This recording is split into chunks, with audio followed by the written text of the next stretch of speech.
రెండు తెలుగు రాష్ట్రాల్లోని కొన్ని ప్రాంతాల్లో వరదలు ముంచెత్తున్నటువంటి నేపథ్యంలో తెలుగు చిత్ర పరిశ్రమలో ఉన్నటువంటి కొంతమంది నిర్మాతలు, అగ్ర హీరోలు విరాళాలుగా రెండు తెలుగు రాష్ట్రాల ముఖ్యమంత్రుల సహాయ నిధికి వారు కొంతమేరకు విరాళాలు ఇచ్చినటువంటి నేపథ్యంలోనే అశ్విని దత్ కేవలం ఆంధ్రప్రదేశ్కి మాత్రమే విరాళం ఇవ్వడం ఏంటి?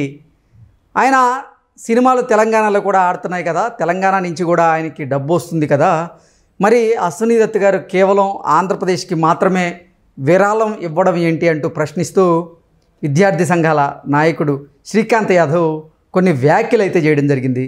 ఆయన వ్యాఖ్యల మీద మనం ఒక విశ్లేషణ చేసుకునేటువంటి ప్రయత్నం అయితే చేద్దాం. ప్రస్తుతం మనతో పాటు ఉన్నారు ప్రముఖ సినీ క్రిటిక్ దాసరి విజ్ఞాన్ గారితో మాట్లాడదాం. విజ్ఞాన్ గారు, హాయ్ అండి. నమస్తే.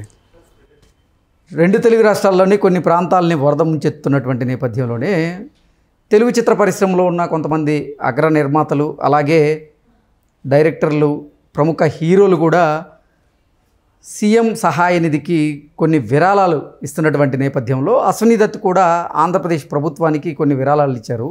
దీన్నే ఇప్పుడు శ్రీకాంత్ యాదవ్ కేవలం ఆంధ్రప్రదేశ్కి మాత్రమే అశ్విని దత్ గారు ఎలా ఇస్తారు?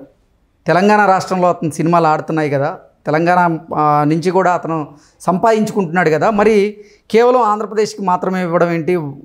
వరదల వల్ల తెలంగాణ ప్రజలు కూడా ఇబ్బంది పడుతున్నారంటూ ఆయన ప్రశ్నిస్తున్నారు. ఏంటి దీని మీద మీ విశ్లేషణ? చెప్పు చీపురు పట్టి తన్నేవాడు లేక ప్రతి అడ్డగాడిదే సినిమాల మీద పడి ఏడవడమే, సినిమాల మీద పడి ఏడవడమే. ఎవడీడు ఇంతకు మాట్లాడడానికి? వాడు దేనికి నాయకుడు అన్నావు? విద్యార్థి సంఘాల నేత, విద్యార్థి సంఘాలకి నాయకుడు. అవునా? దేని గురించి మాట్లాడాడు? అశ్విని దత్ తెలంగాణకి ఎందుకు డబ్బులు ఇవ్వలేదని మాట్లాడాడు. నిన్నేం జరిగిందో నిన్నటి గురించి మాట్లాడుతాం. Just yesterday news. ఈ హైదరాబాద్ అన్నీ కూల్చేస్తున్నారు కదా, ఇప్పుడు కూల్చట్లా సహాయం చేస్తున్నారు అంటే వరద బాధితులకి. కానీ కూల్చాల్సిన వాటికైతే నోటీసులు ఇస్తున్నారు. దేనికి నోటీస్ వెళ్ళిందంటే ఎస్ఆర్ జూనియర్ కాలేజ్కి నోటీస్ వెళ్ళింది. ఏమని?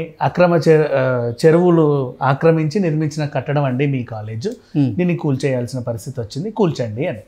వీళ్ళు ఏం చేశారు అంటే 500 మంది పైగా చిలుకు విద్యార్థులని బయటికి గంటేశారు రోడ్డు మీదకి. అమ్మ మీరు వెళ్ళిపోండి, ఇంకా రోడ్డు మీద ఎక్కడని పడతారో మీ ఇష్టం, ఏదో దిక్కుదిమ్మలు లేకుండా మిమ్మల్ని వదిలేసినందుకు మమ్మల్ని క్షమించండి, మా కొంప కూలుస్తున్నారు, మేము ఇంకేమీ చేయలేని పరిస్థితి, చేతులు ఎత్తేసాము అని చెప్పారు. ఈ విద్యార్థులందరూ రోడ్డున పడి ఏం చేయాలో తెలియక, ఇక్కడ ఆల్రెడీ ఫీజులు కట్టారు కాబట్టి ఉండాలో పోలేకో, ఇప్పటికిప్పుడు ఇంకో కాలేజీలో ఎక్కడ సీట్ వస్తుందో తెలియక అట్లా ఉన్నారు. వీళ్ళకి కదా న్యాయం జరగాలి.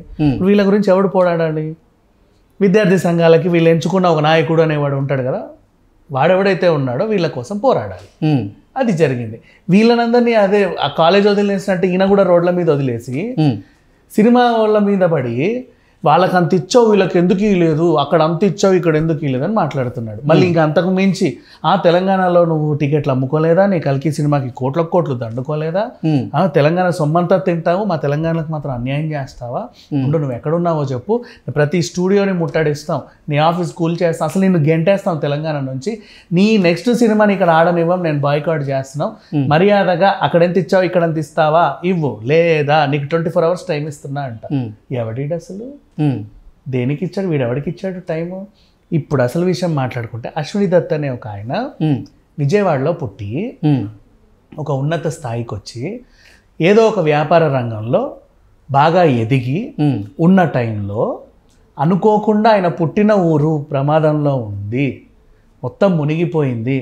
అప్పుడెప్పుడో చూసినటువంటి వాళ్ళ పేదవాళ్ళు కానీ వాళ్ళు కానీ వీళ్ళు కానీ చిన్నప్పుడు చూసిన వాళ్ళందరూ కొట్టుకుపోయిన పరిస్థితి, వాళ్ళు ఇల్లు పోయిన పరిస్థితి, ఇవన్నీ చూసి నా సొంత ఊరికి నేనేదో చేయాలి అని చెప్పి విరాళం ఇచ్చాడు.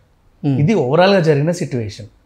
ఆయన వ్యాపార రంగంలో ఉండొచ్చు, సినిమా రంగంలో ఉండొచ్చు, ఇంకేదైనా బిజినెస్ చేసుకోవచ్చు, కిరాణా కొట్టే పెట్టుకోవచ్చు, వాట్ ఎవర్. సినిమాలో ఉన్న పాపానికి ఇప్పుడు ఈయన టార్గెట్ చేశాడు. ఇప్పుడు మళ్ళీ అశ్విని దత్ గురించి ఈయన మాట్లాడిన మిడిమిడి జ్ఞానంతో చేసినటువంటి వ్యాఖ్య గురించి మాట్లాడదాం. ఏం చెప్పాడు? నువ్వు దోచుకోలేదా తెలంగాణ టికెట్లు అన్నాడు. అశ్విని దత్ మన కళ్ళ ముందే పాపం ఆ శక్తి సినిమాతో ఎలా పడ్డాడో మనకు తెలుసు. ఇప్పుడు లేచాడు సరే. అండ్ ఈ మధ్యకాలంలో క్యాలిక్యులేషన్స్ చూడండి. శక్తి టైంలో నీకు డబ్బులు అవసరం ఉండి, సడన్గా డబ్బులు అవసరం ఉండి నువ్వు ఇప్పుడు ఈ 3 కోట్ల ప్రాపర్టీ అమ్మేసావు. అప్పుడు సరే ఏదో సర్దు వణికించావు. ఇప్పుడు 2024లో 3 కోట్లకు మళ్ళీ కొనాలంటే ఈ ప్రాపర్టీ వస్తుందా? కదా. అప్పుడు రోజులు వేరు, ఇప్పుడు రోజులు వేరు కదా. ఆయన ఏదో సంపాదించుకున్నాడు, మళ్ళీ ఆయన ఎంత పోగొట్టుకున్నాడో నీకు తెలియదు, ఎంత సంపాదించాడో నీకు తెలియదు. అండ్ నెక్స్ట్ తర్వాత డొనేషన్ అనేది మెడ మీద కత్తి పెట్టి ఇంత తీరా అనకూడదు. విరాళం అనేది విరాళం, వాళ్ళు ఎంత ఇస్తే అంత తీసుకోవాలి, అది వాళ్ళ ఇష్టం. అండ్ నెక్స్ట్ ఆయన అక్కడ ఇచ్చాడు ఇక్కడ ఇవ్వలేదంటే ఏమో మళ్ళీ ఇస్తాడేమో, ఆయన స్తోమతకి ప్రజెంట్ ఇంతే ఉన్నాయి అక్కడ ఇచ్చాడు, మళ్ళీ ఇంకొంచెం జమ చేసుకొని ఇక్కడ ఇస్తాడేమో, ఆగలేవా? ఒకేసారి టిక్ టిక్ టిక్ కట్ చేసి ఒక టికెట్ చింపి ఇటు కొంచెం అటు కొంచెం ఇచ్చేయాలి నీకు, అదొకటి. ఇంకో మాట అన్నాడు, తెలంగాణ సొమ్మంతా దోచుకున్నావు కదా అని. మన ఇండస్ట్రీ తెలంగాణలోనే ఉంది, స్టూడియోలన్నీ ఇక్కడే ఉన్నాయి, డబ్బింగ్లు, రీ రికార్డింగ్లు, పోస్ట్ ప్రొడక్షన్లు అన్నీ ఇక్కడే అవుతున్నాయి, సెట్లు ఇక్కడే వేస్తున్నారు. టీవీ ఛానల్స్ కూడా పేరుకి ఆంధ్ర తెలంగాణ అని పెట్టినా మేనేజ్మెంట్ అంతా ఇక్కడే ఉంది, రెంట్లన్నీ తెలంగాణ గవర్నమెంట్కే, ట్యాక్స్లన్నీ తెలంగాణ గవర్నమెంట్కే కడుతున్నారా? ఆంధ్రాలో షూటింగ్లు చేస్తున్నారా పాపం? ఒకప్పుడు పాలకోళ్ళు, సింగరాయకొండ, రాజోలు, ఆజోలు, ఈజోలు ఎక్కడ పడితే అక్కడ తలకోన, కోనసీమ షూటింగ్లు అయ్యేవి. ఇప్పుడు అవుతున్నాయా? అవట్లా. మొత్తం అంతా ఇక్కడే జరుగుతున్నాయి, పట్టించుకోవాలా. పోనీ టికెట్ల గురించి మాట్లాడాడు కదా, Book My Show, Big Tree Entertainments ఇక్కడే ఉంది.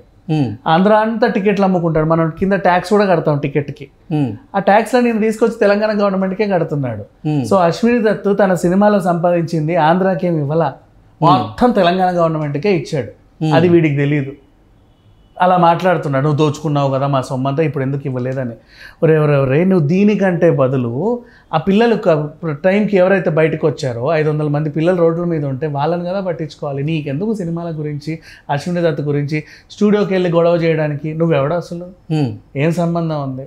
సో నేను ఈయనకనే చెప్పట్లా, ఇలాంటి వాళ్ళు మళ్ళీ ఇంకొంతమంది వస్తారు వీర లెవెల్లో గొడవలు చేయడానికి. సో వాళ్ళకి చెప్తున్నా, మనం దేని గురించి పోరాడుతున్నావు, ఏ కాజ్ గురించి మాట్లాడుతున్నావు, నువ్వు దీని మీద పెట్టే దృష్టి. అదేదో విద్యార్థి సంఘం నాయకుడు అన్నావు కదా, నువ్వు ఒక ఫండ్ రేస్ చేస్తే ప్రతి విద్యార్థికి 10 రూపాయలు ఇచ్చినా సరే నీ తరఫున 1 కోటి రూపాయలు ఇద్దువేవు.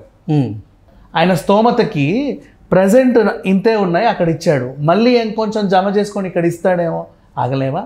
ఒకేసారి టిక్ టిక్ టిక్ కట్ చేసి ఒక టికెట్ చింపి ఇటు కొంచెం అటు కొంచెం ఇచ్చేయాలి నీకు, అదొకటి.